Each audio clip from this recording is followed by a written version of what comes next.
Қайырлы күн достар, сіздермен бірге Сауле. Біз бүгін қаймақты пирог жасайтын боламыз. Құрамын мына жерге жазып кетемін. Ең алдымен бізге сары май керек, және де 5-6 қасық қант керек.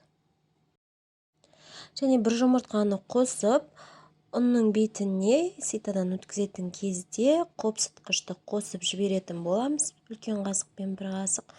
Және әрі қарай мұқият араластырып, қолымызға жабыспайтындай қамыр илеп алатын боламыз.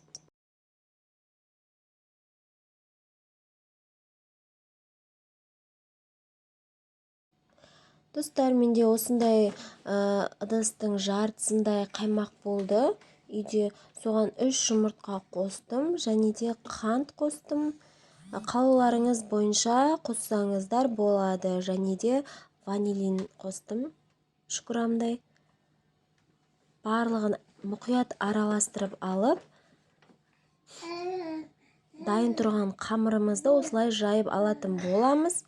Сосын бетіне дайын тұрған қаймағымызды тағы бір рет араластырып жіберіп, құйып аламыз. 180 градуста 30-35 минут пісетін болады. 10-15 минут бұрын осындай крошкамызды салатын боламыз. Оған бізге май және ұн, қант керек болады. Барлығын араластырып алып, бетіне сеуіп жіберетін боламыз. Пісуге 10-15 минут қалған кезде міне біздің қаймақты пирогымыз дайын болды. Өте жұмсақ және дәмді болып шықты. Сіздерге де дайындауға кеңес беремін.